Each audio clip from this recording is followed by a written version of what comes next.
¿Qué hubiese sido el cristianismo? Digo, que barrió con un imperio. Si los primeros cristianos hubiesen pensado, ay, capaz que voy a quedar mal, capaz que no les voy a caer bien, capaz que me dicen que quiero imponer mi religión y me llaman fundamentalista. ¿Qué hubiese sido de la civilización occidental si los primeros cristianos hubiesen sido como muchos de nosotros? Nunca es ocioso tomar todas las medidas posibles para saber qué le están diciendo al niño en la escuela, sobre todo en esta época en la que se utilizan las escuelas como usinas de adoctrinamiento. El cristianismo no se trata de encerrarse en el templo. El templo es una preparación. Es una preparación para vivir en el mundo. No es una anestesia, no debe ser una anestesia. Y uno tendría que hacer y exigir todo lo contrario a la iglesia. Queremos que nos formen religiosamente en nuestra fe, pero también que nos formen para poder dar la lucha en el mundo como cristianos.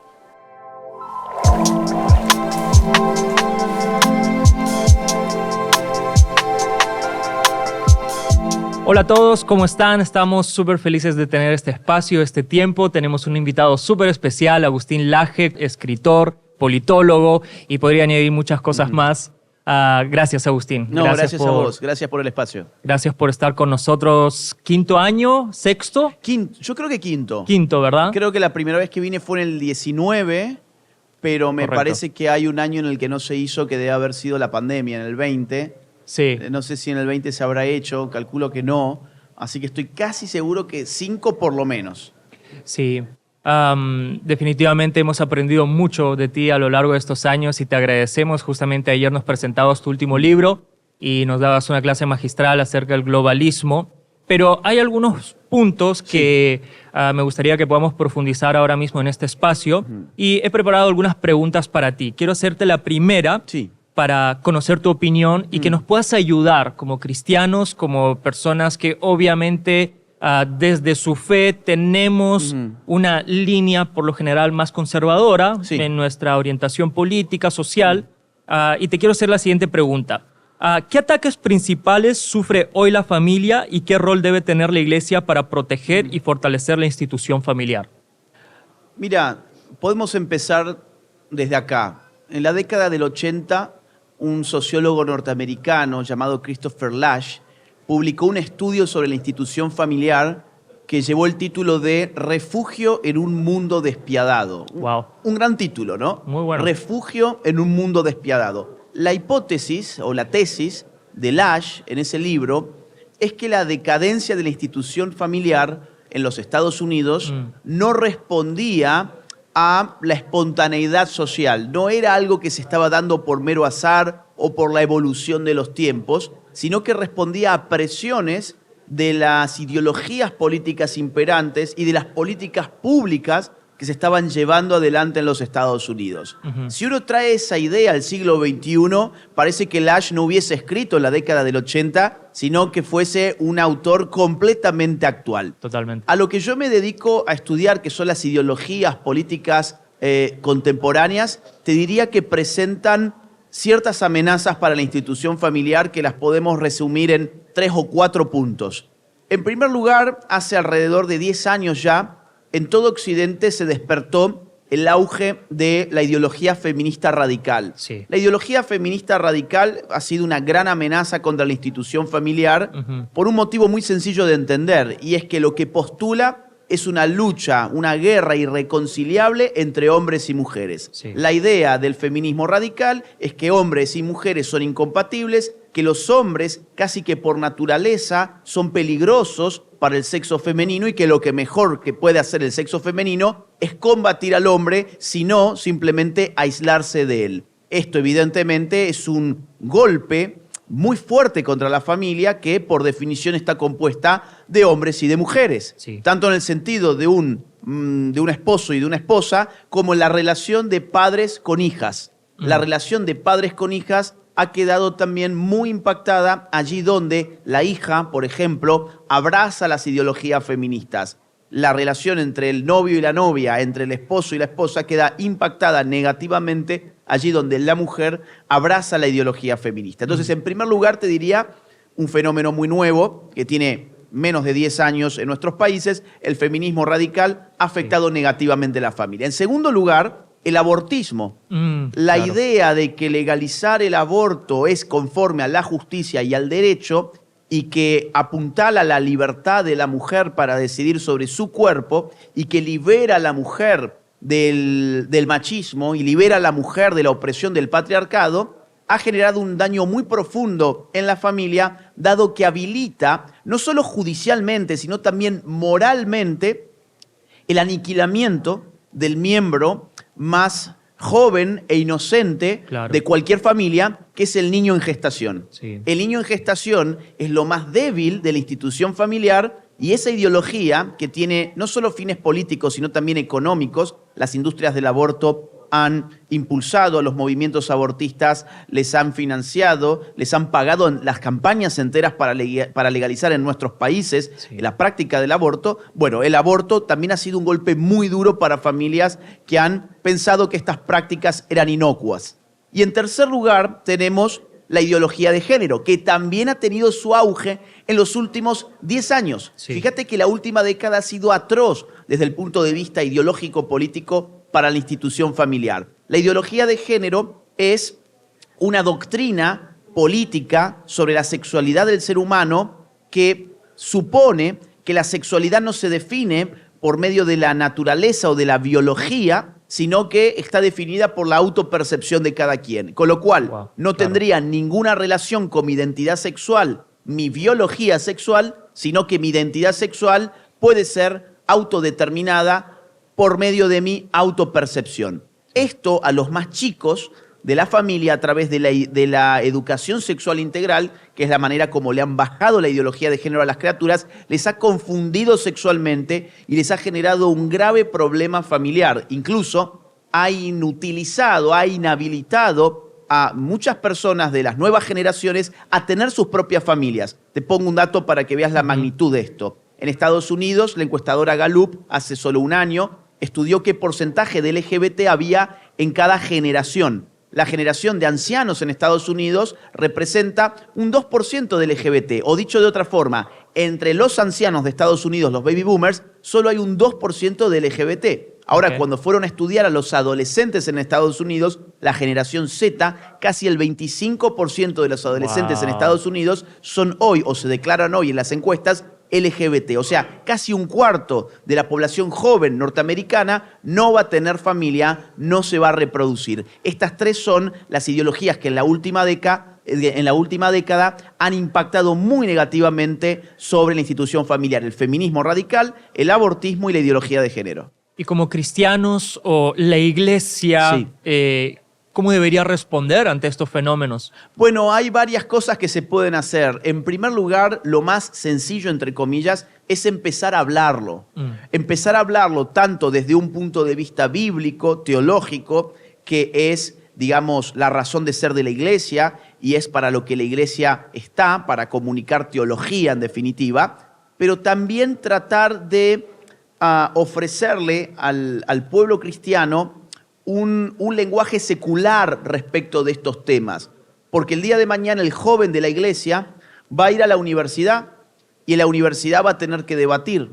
Y los profesores en la universidad simplemente le pueden decir, yo no creo en tu Dios, por lo tanto tu argumento no me puede convencer porque dependa de que yo crea en tu Dios para volverlo válido. Exacto. Entonces, cuando el joven que va a la iglesia, por ejemplo, se forma en una iglesia como la Casa del Padre, por ejemplo, que trae constantemente a expositores que no solamente hablan desde el punto de vista teológico, sino también desde el punto de vista filosófico, sociológico, politológico, biológico, científico, le está dando a su comunidad una serie de herramientas invaluables, o sea, de un valor infinito. Incluso a los padres de familia del pueblo cristiano, que reciben en la iglesia estas herramientas, las pueden aplicar en su casa para educar a niños que van a terminar yendo a un colegio en el que muy probablemente se les quiera adoctrinar. Pero si van bien educados desde la casa, gracias a las herramientas que la iglesia le ha provisto durante años de formación, por ejemplo en el Congreso Salvemos a la Familia, ese niño a su vez va a ir de alguna forma vacunado frente al virus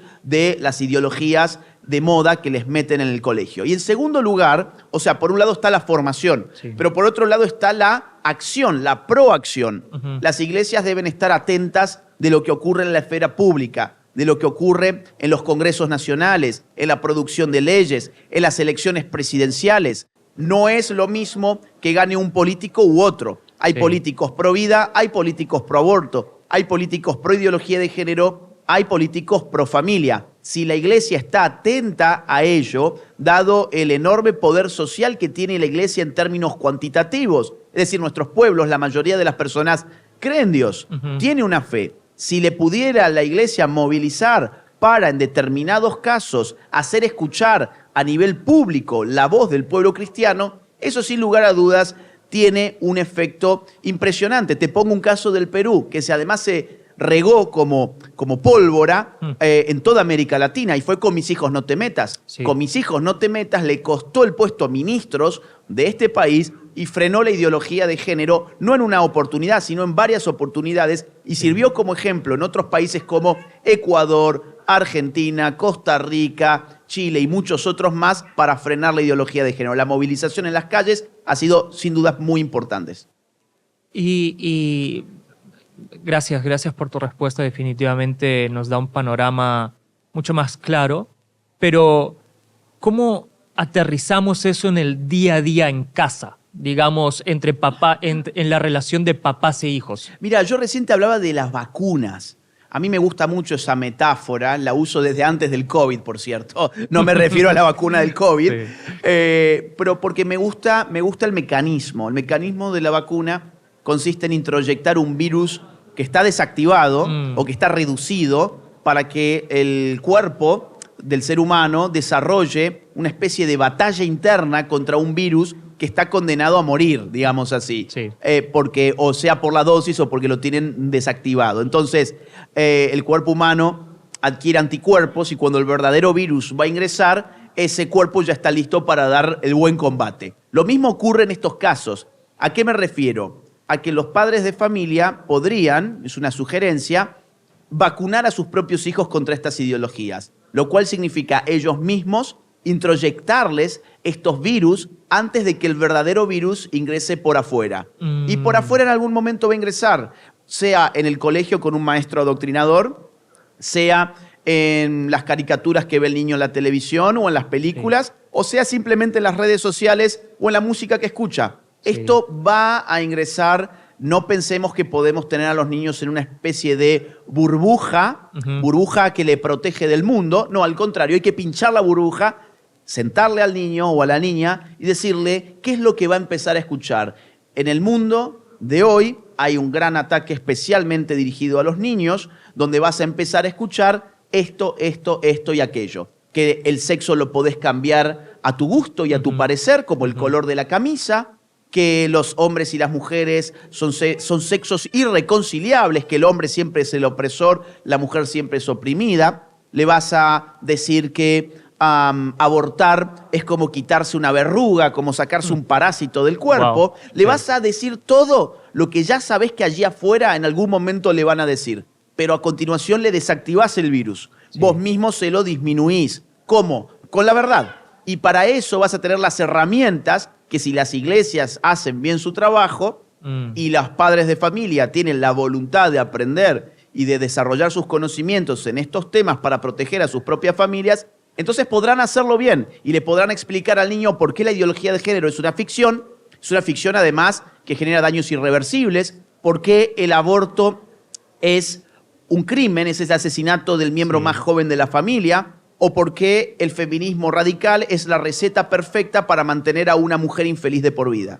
Sí, has dicho dos cosas cruciales que creo que son definitivamente importantísimas dentro de un núcleo cristiano, familiar, y es, primero, hablar estas cosas. ¿Por qué lo resalto? Porque parece muy lógico, pero hay gente que le teme conversar a estos temas, sobre todo desde una perspectiva cristiana, parece casi tabú, ¿no? Hablar de homosexualidad, hablar de sexualidad en la casa, hablar de qué es el diseño de Dios, o sea, al final, y que lo apoya la biología. Exacto. Mira, además hay otro problema y es el recurso fácil del padre de familia es el recurso a la autoridad.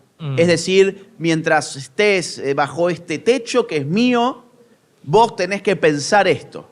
Vos tenés que creer esto. Sí. Y eso en realidad es pan para hoy, pero hambre para mañana. Sí. Eso no tiene ningún efecto positivo, ni siquiera te diría al corto plazo. Lo mejor es al niño mostrarle las distintas formas de pensamiento en torno de un mismo tema, explicarle por qué el padre y la madre adhieren a una de esas formas de pensamiento y desarrollar los argumentos. Sí. Y en este desarrollar los argumentos tenemos dos fuentes, y vuelvo a algo que ya dije, pero podemos profundizar. ¿Por qué le vamos a decir al niño que el aborto es el asesinato del ser humano más débil del núcleo familiar?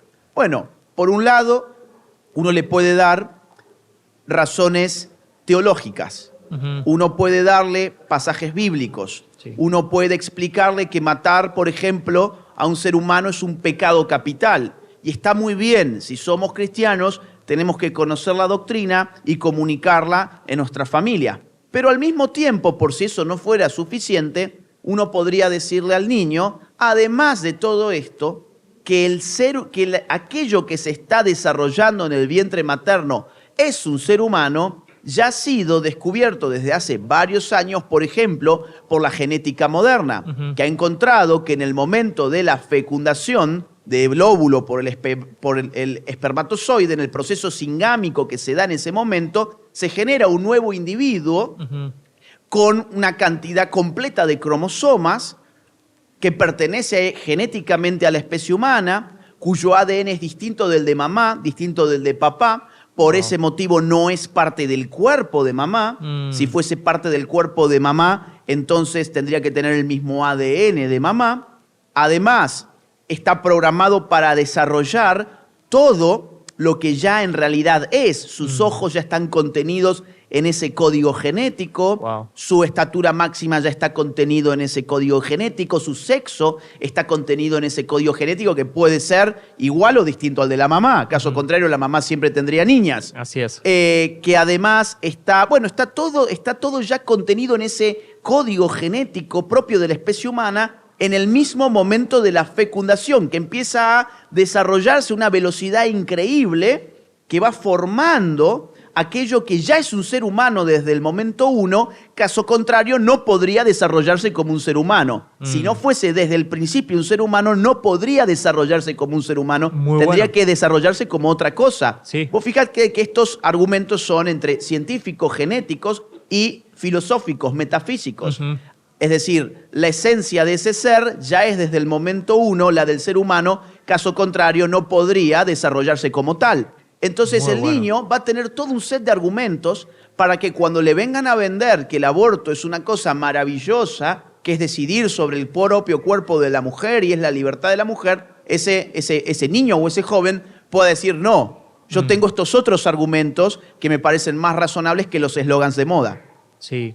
No, y buenísimo. Y lo segundo que dijiste antes y que me parece crucial para el contexto familiar cristiano es que no solamente hay que perder el miedo a hablar de estos temas, sino el rol activo de los padres en la enseñanza de estos temas, ¿no? ¿Qué piensas tú de eso? Bueno, que los padres tienen una suerte de guerra más o menos encubierta contra las instituciones educativas en las que van sus hijos. Es decir, el padre, la madre, tienen que estar muy atentos a los manuales que le dan a los niños, tienen que estar muy atentos a las tomas de notas de los niños, porque muchas veces no está en el manual, pero sí el profesor se lo da en la clase.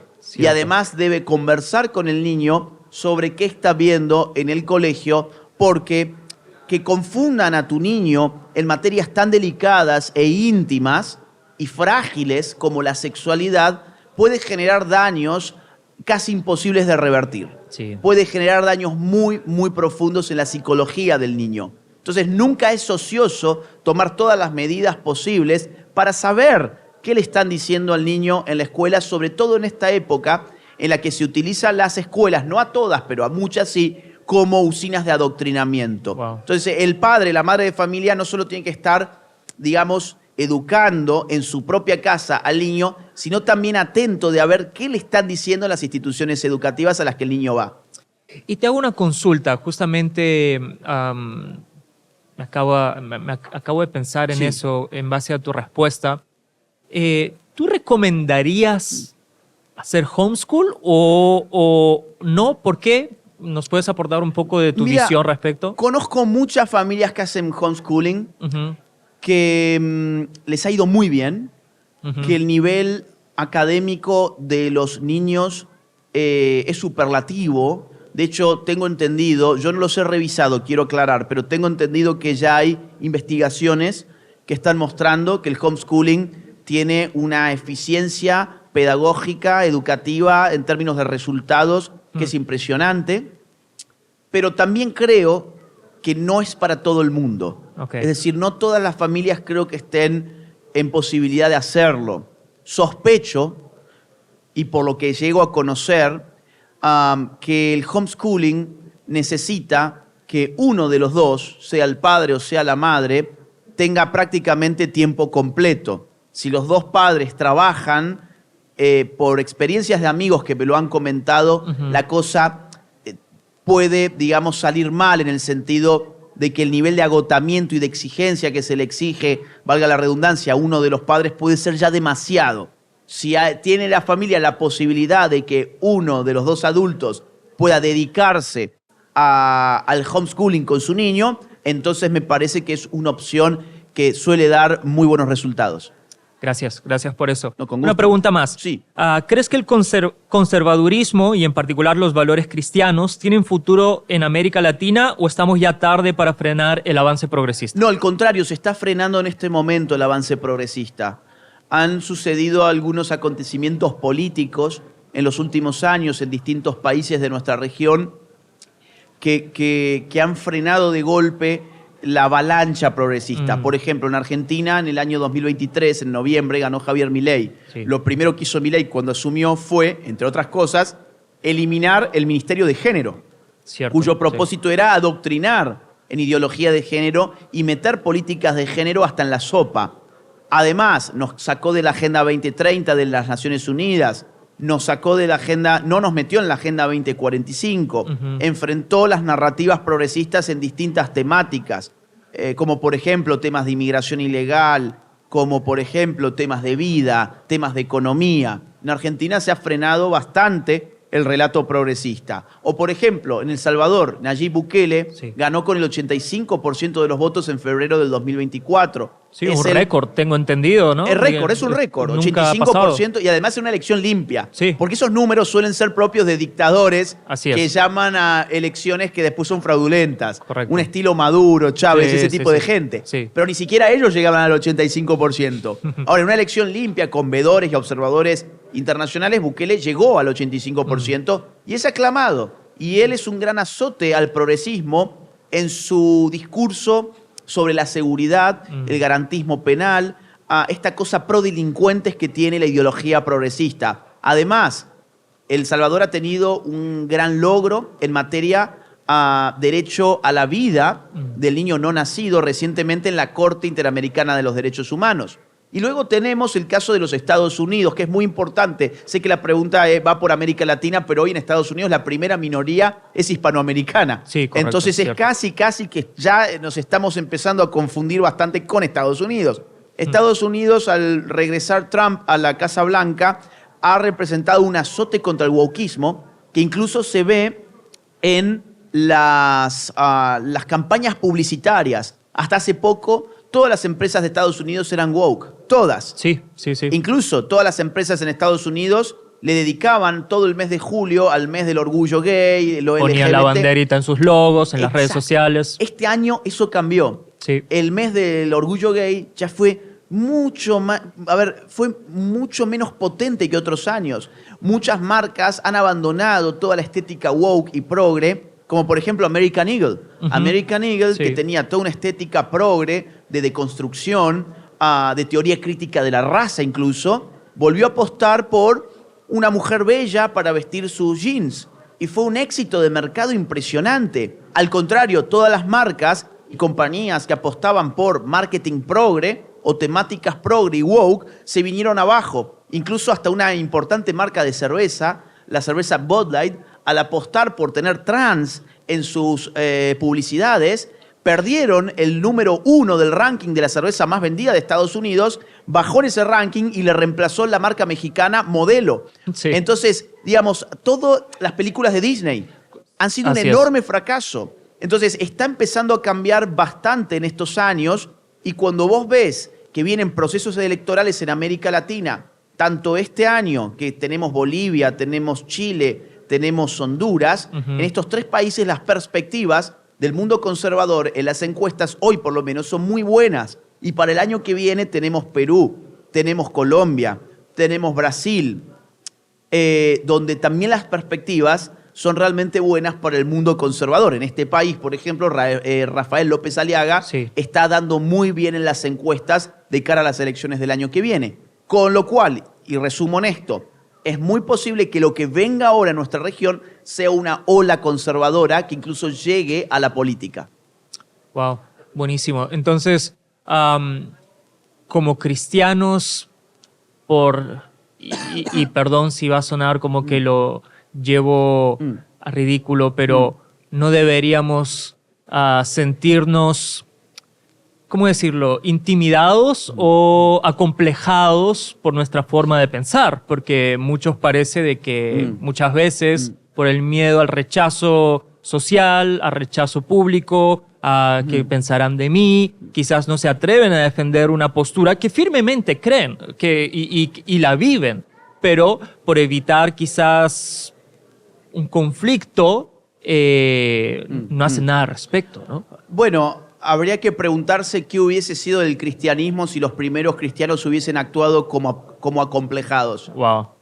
¿Qué hubiese sido el cristianismo? Digo, que barrió con un imperio, que barrió con el imperio más importante de la época, el imperio romano. Sí. ¿Qué hubiese sido del cristianismo si los primeros cristianos hubiesen pensado, ay, capaz que voy a quedar mal, capaz que no les voy a caer bien, capaz que me dicen que quiero imponer mi religión y me llaman fundamentalista? ¿Qué hubiese sido de la civilización occidental si los primeros cristianos hubiesen sido como muchos de nosotros? Yo creo que hay que volver a las raíces, hay que entender que estos son momentos límite, son momentos cruciales, donde tenemos que jugarnos todo. Y nuestro enemigo sabe que también él se tiene que jugar todo. Hace pocas horas, mientras estamos grabando esto, hace pocas horas, asesinaron a uno de los nuestros, a Charlie Kirk, en los Estados Unidos. Sí. Una persona muy joven, 31 años, que daba batalla cultural en las universidades. Sí. Él nunca temió mostrar su fe. Sí, todo lo contrario, 100%. Nunca. Cuando le preguntan, ¿cómo que en vida? Claro, le hacen hace un tiempo una pregunta, ¿cómo quisieras que te recuerden? Charlie Kirk dice, si me muero, if I died, dice, pero como una cosa, ¿de qué va esta pregunta? En mi cabeza no cabe morir. Sí. Es impresionante, miren el clip, en mi cabeza no cabe morir, ¿por qué me haces esta pregunta? Y el entrevistador le dice algo así como, bueno, sí, cuando todos vamos a morir en algún momento, ¿cómo te gustaría ser recordado? Y lo piensa un segundo y dice, por la valentía en defender mi fe. Sí. Bueno, seamos como Charlie Kirk. Seamos como él. Qué buena conclusión. Solo para cerrar este espacio, porque creo que esto último que has dicho entre lo de Charlie y la comparación con los primeros cristianos, yo creo que lo deja más que claro. ¿Qué le dirías a cualquiera de las personas cristianas particularmente que nos pueda estar viendo? Que levanten su voz, que no se callen. Somos muchos, el problema es que estamos muy callados. Que recuerden que el cristianismo no se trata de encerrarse en el templo. El templo es una preparación. Es una preparación para vivir en el mundo. No es una anestesia. No debe ser una anestesia. Y hay muchos cristianos que cuando van al templo y le hablan de estas cosas, se enojan. Porque no quieren conocer los problemas del mundo. Ellos quieren salirse del mundo en ese rato que pueden tener de anestesia religiosa, en el mal sentido de la palabra. Y uno tendría que hacer y exigir todo lo contrario a la iglesia. Queremos que nos formen religiosamente, nuestra fe, es decir, teológicamente, pero también que nos formen para poder dar la lucha en el mundo como cristianos.